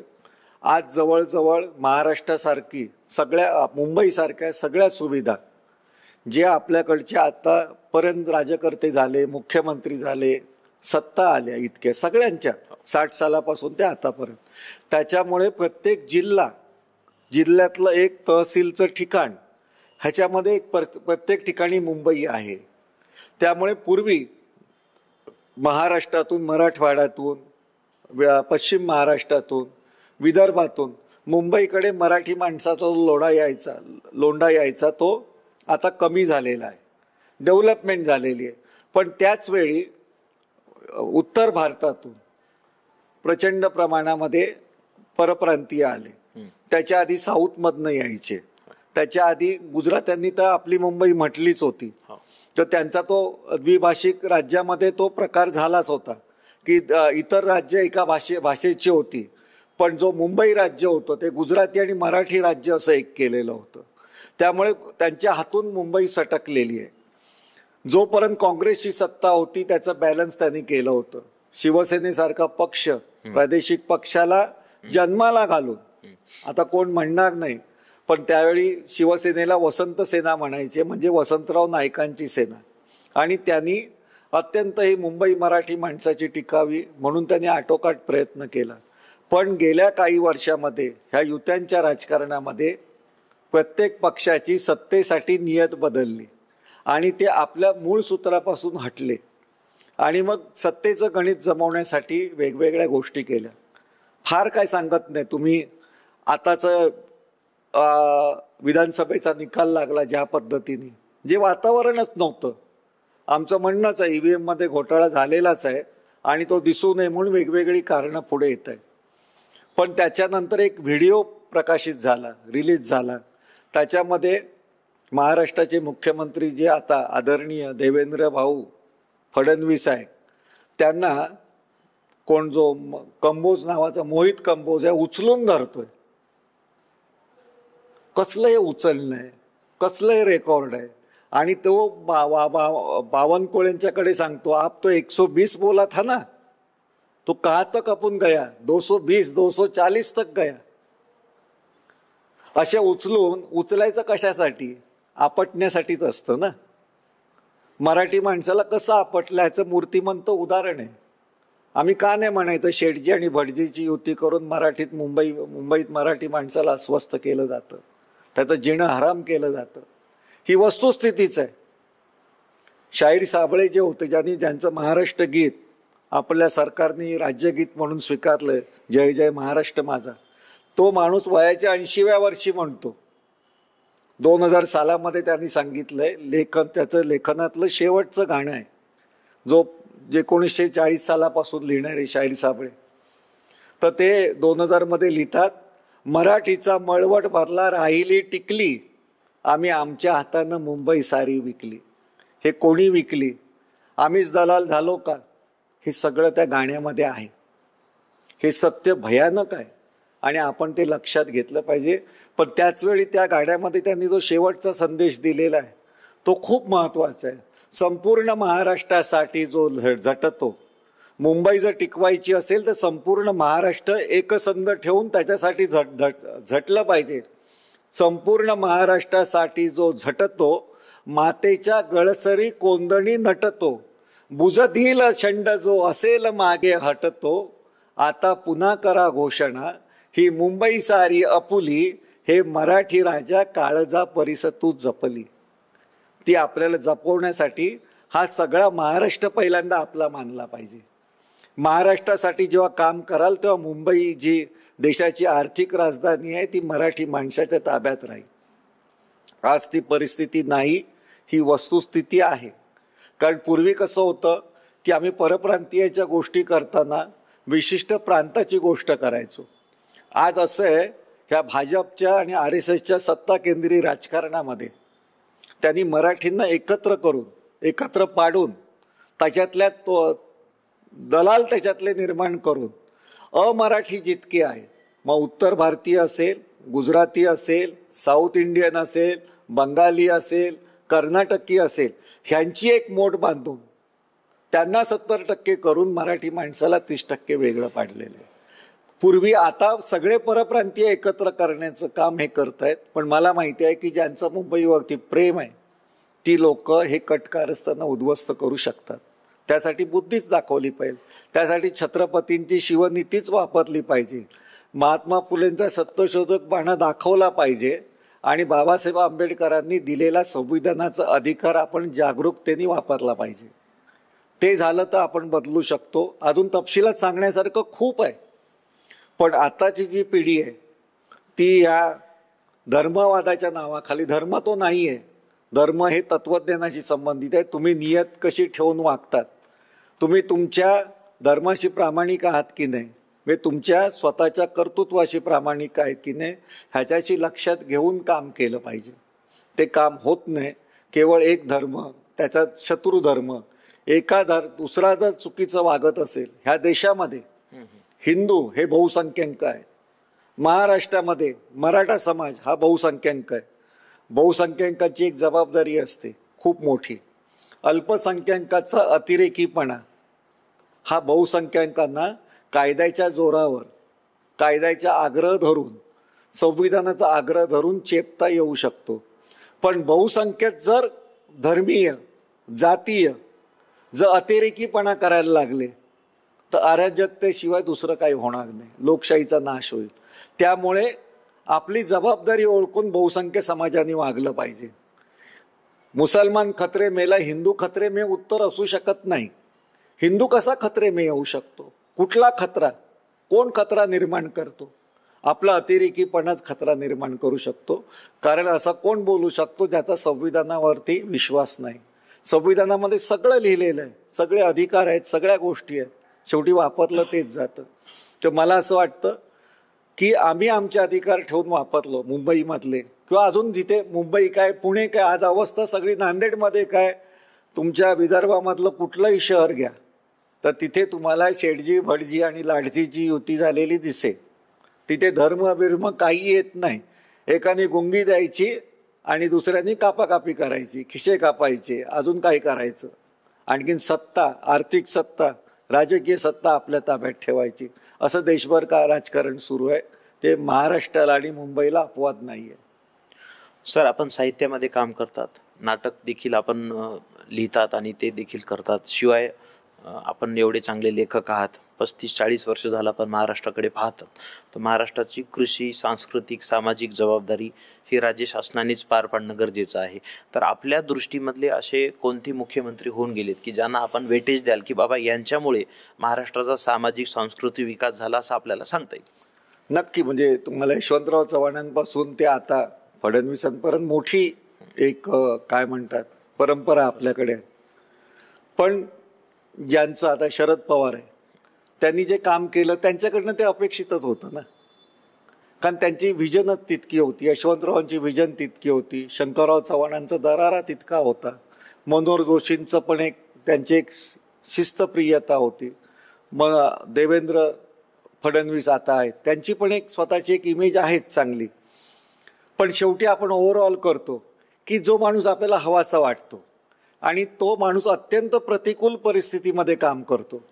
सुशील कुमार शिंदे पण 6 महिन्यासाठी होते, अशोक चव्हाण पण होते, प्रत्येकाकडे काही काही होतं आणि त्यांच्याकडनं ते अपेक्षितच होतं. अपेक्षित केलेली गोष्ट आपल्याला फार अपील होत नाही की भिडत नाही.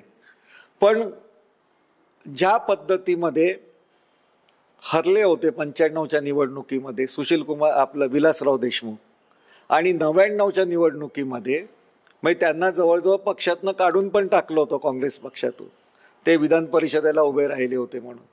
पण त्यानंतर 99ला ते मुख्यमंत्री झाले आणि जवळजवळ सुशील कुमार शिंदेंचा 6 महिन्याचा काळ वगळता 2009पर्यंत ह्या देशामधलं राजकारण अत्यंत विचित्र होतं.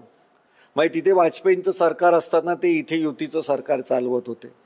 नंतर परत तिथे मनमोहन सिंगचं सरकार आघाडीवरती चालवत असताना ते इथे परत आघाडीचं सरकार चालवत होते. विलासराव देशमुखांनी ज्या पद्धतीने काम केलं, अनेक सामाजिक प्रश्न हाताळले. मी सगळ्यात मोठा म्हणजे 19 फेब्रुवारीला शिवजयंती करायची, हा त्यांनी सगळ्यांना एकत्र घेऊन घेतलेला निर्णय होता, तो अफाट होता. 100 वर्ष तो वादातला विषय त्यांनी एका आपल्या व्यक्तिमत्वाने संपवला. व्यक्तिमत्व म्हणजे दिसण्यामध्ये दिसायला ते चांगलेच होते, हिरोच होते, त्याचा काही प्रश्न नाही. परंतु त्यांचं कम्युनिकेशन होतं. त्याचं कारण असं आहे की ते सांस्कृतिक मंत्री म्हणून त्यांचा वेगवेगळ्या लोकांची अटॅचमेंट होती. न वाचता ते भाषण करायचे. त्यांना तपशील सगळे माहिती होते. मलाही माहिती आहे की ज्ञानेश महाराज काय आहे हेही त्यांना माहिती होतं. आम्ही एकदा प्रकाश पोहर यांच्या नागपूरला भाषणांसाठी गेलो होतो. उद्घाटन त्यांच्या एक एडिशनचं होतं देशोन्नतीच्या. तर त्यावेळी सगळे देशमुख बसले होते. रणजित देशमुख होते, वसुधा देशमुख होत्या, परत विलासराव देशमुख होते, आणखीन देवाभाऊ होते, ते तिकडे महापौर होते म्हणून, आणखीन भय्यू महाराज देशमुख सुद्धा होते. आणि भाषणामध्ये मी काय माझ्या पद्धतीने बोलायचं ते बोललो. विलासराव इतके म्हणजे माणसं जिंकायची ताकद सांगतो, एक गंमत सांगतो. आणखीन त्यांनी भाषणाला म्हणाले, महाराज छान बोलले, देव धर्म संस्कृती राजकारण समाजकारण काय ते 15-20 मिनिटात बोललो असेल, फटकेबाजी केली. तुम्ही लातूरमध्ये पण या, कारण तिथे तुमची गरज खूप आहे. म्हटलं येतो ना, पण आता नाही, निवडणूक झाल्यानंतर या, नाही तर आम्हाला पाडाल म्हणून. ही जी गंमत आहे की नाही, हे विलासरावांना ही सगळी क्षेत्राची जाण असल्यामुळे होती. त्यांचं सगळ्यात मोठं वैशिष्ट्य, त्यांचं आता पण तो फोन नंबर असेल, 2525 नावाचा शेवटचा फोन होता, 2525 की 2550. कोणीही माणूस कुठूनही त्यांना फोन करू शकत होता. मुख्यमंत्री पदाच्या काळामध्ये त्यांच्याकडे तो रजिस्टर असेल तर ते जरूर घ्यायचे, 2 मिनिटात मी करीन म्हणून सांगायचे. असा माणूस होता. मला वाटतं की ही जी कामं, अजून बरीच कामं केली त्यांनी, जी शासकीय पातळीवरती किंवा आरक्षणाचा विषय असेल जो आतापर्यंत चाललेला आहे. सोडवणूक प्रत्येक गोष्टीची होईल असं नाही, त्याला काही कारण लागतात, काही गोष्टी लागतात. परंतु ज्याला 10 वर्ष प्रतिकूल परिस्थितीत जो काम करू शकतो, की बॉम्बस्फोट झाले मुंबईमध्ये, अनेक घटना घडल्या, पण तो माणूस त्याला सामोरा गेला प्रत्येक वेळी, आणखीन आपली इमेज टिकवली आणि गेले तेव्हा अनेकांना चटका लावून गेले. मला असं वाटतं की ते मुख्यमंत्री म्हणून, की जे प्रतिकूल परिस्थिती आहे त्यांच्याकडनं अपेक्षाच नव्हती ती हे सगळं करायची, पण त्याला सुद्धा ते सगळी मात करून जिंकून, एवढं महाराष्ट्रामध्ये इतका विरोध होत असताना बाळासाहेब ठाकरेंसारखा आग ओकणारा माणूस समोर, शरद पवारांसारखा बरोबरचा साथीदार, म्हणजे काय सहज काम नाही आहे. पण त्यांना सुद्धा असं वाटलं की आपल्याकडे संख्या जास्त आहे, पण विलासराव मुख्यमंत्री होत असेल तर कमी संख्या असून त्यांनी विलासरावांना मुख्यमंत्री केलं. मला वाटतं की त्यांनी दिलेली त्यांची ओळख किंवा त्यांचा स्वीकारणं हेच मला वाटतं पुरेसं आहे. त्यामुळे विलासरावांना पर्याय नाही आतापर्यंतच्या मुख्यमंत्र्यामध्ये. बरं सर, मुंबई आणि शिवसेना असं समीकरण काही वर्षापासून आपण पाहतो. बाळासाहेब ठाकरेंना आपण पाहिलेलं आहे, त्यांच्या अनेक मुलाखती आपण घेतल्या असतील, त्यांच्यासाठी कव्हर स्टोऱ्या पण केल्या असतील. शिवसेना आणि मुंबई हे आजच्या काळामध्ये इथून पुढे शक्य आहे का, किंवा राहणं गरजेचं आहे का, काय वाटतं? शक्य आहे की ते माहिती नाही, पण राहिलं पाहिजे हे महत्त्वाचं आहे. कारण शिवसेना ही काय ठाकरेंची नाही आहे, ती मराठी माणसांची आहे. मराठी माणसाच्या न्याय हक्कासाठी आहे, हिंमतीसाठी आहे, मुंबईसह महाराष्ट्र टिकवण्यासाठी आहे. मुंबईतलं उत्पन्न आहे ते प्रचंड मोठं आहे. आज देशाच्या उत्पन्नापैकी जवळजवळ 40 ते 50% उत्पन्न ही मुंबई देते देशाला. आणि त्याच्यासमोर GSTच्या आता नवीनच्या धोरणाप्रमाणे जेव्हा आपण त्यांना 1 रुपया देतो तेव्हा फक्त आपल्याला ते 25 पैसे देतात. 75 पैसे कमवणारी मुंबई ही आहे, देशाला देणारी आहे.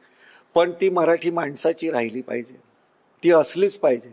संयुक्त महाराष्ट्राची चळवळ झाली तेव्हा क्रांतीवीर नाना पाटलांची गोष्ट आहे की आपल्या समाजातले बुद्धिवान, म्हणजे गुजराती समाजातले बुद्धिवान लोक, अमराठी समाजातले आणि इतर पण होते, आणि मराठी समाजातले जे म्हणजे इकॉनॉमिक्स क्षेत्रातले, अर्थक्षेत्रातले, व्यापार क्षेत्रातले, ह्यांची अशी एक मोठी सभा शिवाजी पार्कला भरली होती.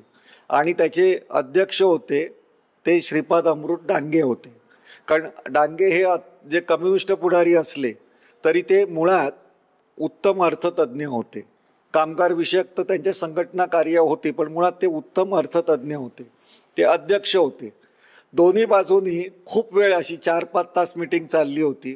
गुजराती लोक असं म्हणायचे ह्या मुंबईसाठी आम्ही पैसा दिला, मुंबईसाठी आम्ही व्हिजन दिलं, म्हणून आज मुंबई इतकी मोठी आहे आणि त्याच्यातनं उत्पन्न मिळते. मराठी अर्थतज्ञ सांगत होते की श्रमाचं महत्त्व किती असतं. आम्ही श्रम दिले, आम्ही ताकद दिली, आम्ही घाम गाळला, इथे रक्त दिलं आम्ही, आमचे अनेक लोक हे काम करताना मेलेले, हे सगळं सांगायचं. आणि खूप झकाझकी चालू होती. तेवढ्यात एक लुंगी नेसलेला, टोपी घातलेला गावरान माणूस आला आणि त्यांनी त्या सूत्रसंचालकाला सांगितलं की ही चिठी दे. त्यांनी चिठी दिली की मला फक्त 1 मिनिटं द्या. आपला नाना पाटील म्हणजे क्रांतीवीर नाना पाटील. त्या सूत्रसंचालकांनी सांगितलं नाही तुम्हाला बोलता येणार नाही. ते म्हणे अध्यक्षांना फक्त द्या म्हणून. हा महाराष्ट्र आहे, त्या मुंबईतल्या कामगारांनी केलाच, मिळवून दिला मुंबईला, महाराष्ट्राचा मुंबई. पण सगळ्यात मोठं काम केलं ते शेतकऱ्यांनी केलं आणि त्यांना एकजूट करण्याचं काम नाना पाटलांनी केलं होतं. नाना पाटलांनी 1 लाखाचा 1 लाख बैलगाड्यांचा मोर्चा आपल्या सगळ्या महाराष्ट्रातून मुंबईपर्यंत नेलेला होता. आणि त्या शेतकऱ्यांनी प्रचंड महाराष्ट्रासाठी काम केलेलं आहे, महाराष्ट्र मुंबईसह राखण्यासाठी. हे डांगेंना माहिती होतं. त्यांनी सांगितलं या पटकन, त्यांना त्यांचं तर मान आहे. त्यांनी 1 मिनिटात सांगितलं की आता जी चर्चा आहे ती आपल्याला सगळ्यांना वरचढपणा जो चालू आहे, चढाओढ चालू आहे, त्याच्यातनं काय उपयोग नाही. साधं लक्षात घ्या की आपण एखादा आपलं लहान मूल गुटगुटीत होण्यासाठी आपण त्याला डोंगरेचा ग्राईप वॉटर देतो. मुलगं चांगलं होतं, गुटगुटीत होतं, सशक्त होतं, चांगल्या पद्धतीने खेळायला वागडायला लागतं, म्हणून आपण ते डोंगरेला देत नाही ना, आपलं पोर आमच्याकडेच ठेवतो. तशी ही मुंबई आमची आहे, ती कोणी ग्राईप वॉटर किंवा पैसा देणाऱ्या माणसाची नाही आहे. पैशाला महत्त्व नाही, इथे हक्क आमचा आहे, तो आम्ही राखणार. 1 वाक्यामध्ये नंतर सभा संपून गेलेली. तर मुंबई ही आपली राखायची या पद्धतीने आहे. ही ठाकरेंनी पुढाकार घेऊन राखली, हा त्यांचा काम आहे. पण मराठी माणसांनी राखली पाहिजे, विशेषतः महाराष्ट्रातल्या मराठी माणसांनी राखली पाहिजे.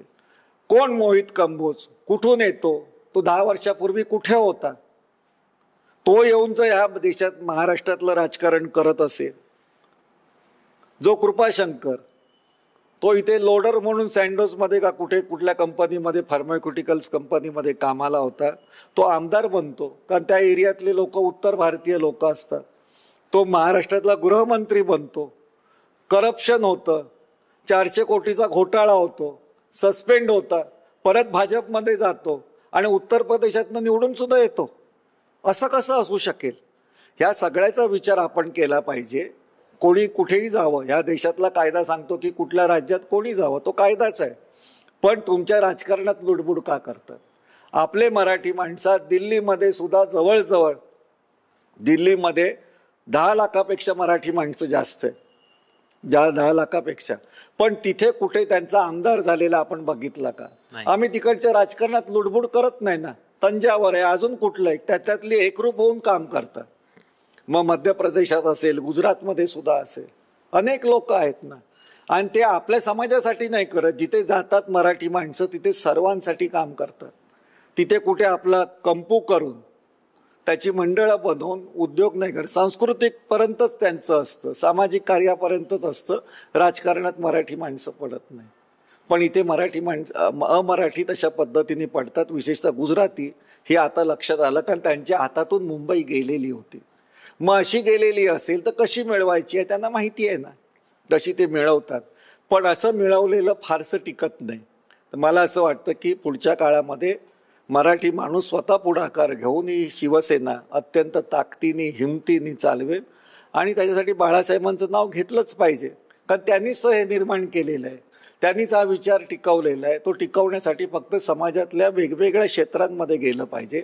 आणि या महाराष्ट्राचा जो विचार आहे, जो आता ठामपणे उद्धव ठाकरे सांगते, तो प्रबोधनकार ठाकरेंचा विचार आहे. प्रबोधनकार ठाकरेंमुळेच महात्मा फुले आपल्याला नीट कळले आणि बाबासाहेबांसारखा माणूस निर्माण झाला. बाबासाहेबांचं नेतृत्व स्वीकारा असं सांगणारा प्रबोधनकार ठाकरे. अस्पृश्य समाजाने तेव्हाच्या बाबासाहेब आंबेडकरांचं नेतृत्व स्वीकारावं हे प्रबोधनकार ठाकरेंनी सांगितलेलं आहे. भाऊराव पाटलांसारखा माणूस तयार केला, शाहू महाराजांसारखा मित्र त्यांच्या आयुष्यात आला आणि त्यांनी महात्मा फुले सांगितले, छत्रपती शिवाजी महाराज सांगितले. तुम्ही त्यांचं साहित्य वाचलं पाहिजे. सगळं फुकट आहे. ठाकरे.com सगळं फ्री आहे.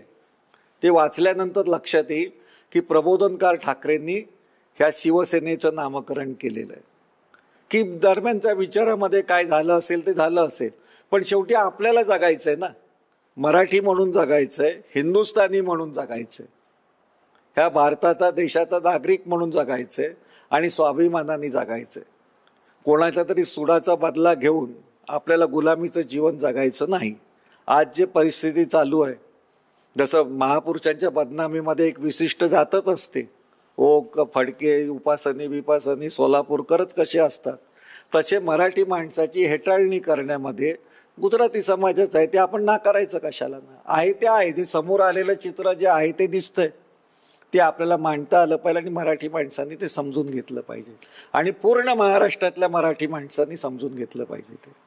बरं सर, शेवटचा प्रश्न की जाता जाता तरुणाई आपल्याला बघत आहे आणि या तरुण पिढीला आपण एक साहित्यिक म्हणून, लेखक म्हणून, नाटककार म्हणून, एक महाराष्ट्राचे जबाबदार नागरिक म्हणून काय सल्ला द्याल? सल्ला देणं इतका काय मी मोठा नाही आहे. फक्त आपले प्रत्येक आपलं कर्तव्य आहे ते पोटाशी लावू नका. हरिश्चंद्र तारामती नाटकामध्ये राजा हरिश्चंद्र नाटकामध्ये एक प्रसंग आहे. शेवटचं त्यांचे दिवस सुरू झालेले असतात. स्मशानामध्ये ते काम करत असतात. त्यांच्या वाट्याला एक फक्त पिठाचा गोळा आलेला असतो, त्याच्यामधनं एक भाकरी तयार होऊ शकते. ती भाकरी तारामती आहे, ती थापते आणि त्याची भाकरी बनवते. समोर हरिश्चंद्र बसलेला असतो, तारामती असते. उद्या हरिश्चंद्र मरणारच आहे. ती भाकरी झाल्यानंतर त्याचे 4 तुकडे करते.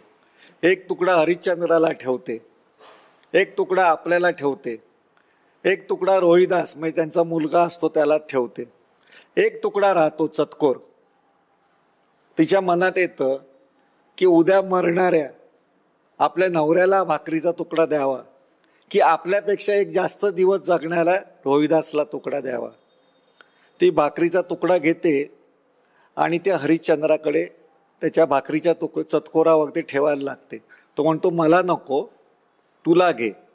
आयुष्यभर खूप उपास केलेला आहे, तुझ्यामध्ये ताकद असली पाहिजे की एक दिवस अख्खी भाकरी त्याला मिळू शकेल असं तू उद्याचा गोळा ठेव पिठाचा तुझ्या वाटणीचा. ती हतबल होते. ती चतकोर तुकडा घेते, आणखीन त्या राहिलेला तो 4था तुकडा रोहिदासच्या समोर चतकोरावरती ठेवते. नंतर तिच्या मनात येतं आपण तर किती उपास तापास केले. आता पुराण काळामध्ये तर व्रतवैकल्य जास्तच असणार ना नवऱ्यासाठी करायची. नवरा कशाला बायकोसाठी करेल. ती चतकोर तुकडा घेते, मी एक दिवस उपाशी राहील पण तर आपला मुलगा जगला पाहिजे. तो चतकोर तुकडा त्या रोहिदासच्या चतकोरावरती ठेवते. म्हणजे आता रोहिदासचा वाट्याचा एक चतकोर, एक अधिकचा राहिलेला चतकोर, एक तारामतीचा चतकोर. हरिश्चंद्राला पण वाटतं अरे माझा पण मुलगा आहे म्हणून तो तुकडा घेतो, आणखीन त्या चतकोरावरती ठेवतो. अख्खी भाकरी रोहिदाससाठी ठेवतात. विंगेमध्ये रोहिदास हे सगळं बघत असतो. तो पुढे येतो आणि तो आई वडिलांना सांगतो मरणार तर आपण सगळेच आहोत, तुम्ही उद्या, आई परवा, त्याच्यानंतर दिवसांनी मी, पण तुम्ही असं का करता? तुम्ही फक्त माझ्या पोटाचा विचार का करता? मी भुकेला राहीन म्हणून मला अन्न का ठेवतात? त्याच्यापेक्षा माझ्या स्वाभिमानाचा विचार करा. ही भाकरी मी फेकून देतो आणि स्वाभिमान कसा राहील त्याचा मी विचार करीन. ते भारतीय म्हणून, मराठी म्हणून आपण जे जे अस्मिता घेऊन उभे राहतो त्यांनी तो अस्मिता घेऊन उभी राहिले तर मला वाटतं तरुणांना सांगण्यासाठी काही नाही आहे. स्वाभिमान हा महत्त्वाचा. पोटाची कळगी कशी भरायची तर ती स्वाभिमानाने भरायची.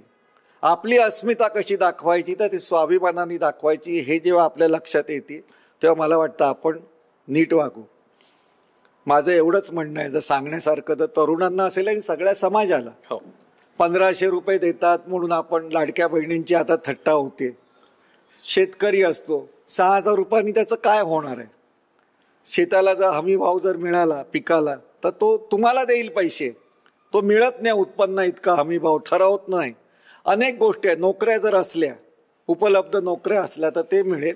परंतु शेवटचं वाक्य असं आहे की ज्या देशामध्ये पोट पेकून देणारे तरुण असतात त्या देशाला कधी भिकेचे डोहाळे लागत नाही. तर आपल्या कर्तृत्वातून, आपल्या वागणुकीतून आपण देश सशक्त करावा असं मला वाटतं.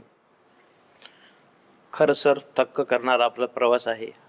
राष्ट्रीय पातळीवर असेल, महाराष्ट्र असेल, सांस्कृतिक, सामाजिक सगळ्याच क्षेत्रामध्ये आपली भरीव कामगिरी आहे. मुलाखत सुरू होताना मला वाटलं नाही की एवढा अनुभव ऐकायला मिळेल, परंतु खूप चांगलं वाटलं सर आपली मुलाखत घेऊन. आपण एवढ्या मोठ्या वेळेतून आम्हाला थोडासा वेळ दिला, आमच्याशी चर्चा केली. मी आमच्या राजमुद्रा टीमतर्फे आपला आभारी आहे सर. धन्यवाद. आपल्यालाही धन्यवाद देतो. आणि जे जे ही मुलाखत बघतील त्यांनी इतरांना पण ही शेअर करावी. आणि थोड्या दिवसामध्ये 1 लाख त्यांचं पूर्ण होणार आहे. आपल्याला 2 लाख सबस्क्रायबर कसे मिळतील, त्यांना हिंमत कशी देता येईल आणि हे विचार लोकांपर्यंत कसे जातील, ह्यासाठी तुम्ही प्रयत्न करा अशी माझी नम्र विनंती आहे. धन्यवाद. पुन्हा एकदा सर धन्यवाद. दर्शको, महाराव सरांची मुलाखत कशी झाली आवर्जून खाली कमेंट बॉक्समध्ये कळवा. आपले काही सल्ले असतील ते देखील कळवा आणि आपले काही प्रश्न देखील असतील ते देखील आम्हाला तुम्ही कमेंट करू शकता. ते आम्ही सरांना पुढच्या इंटरव्ह्यूमध्ये जरूर विचारू. सर, आपण आम्हाला वेळ दिला, धन्यवाद. तर दर्शको, इथेच मी आपली रजा घेतो. कुठेही जाऊ नका, पाहत राहा फक्त आणि फक्त राजमुद्रा न्यूज लाईव्ह. धन्यवाद.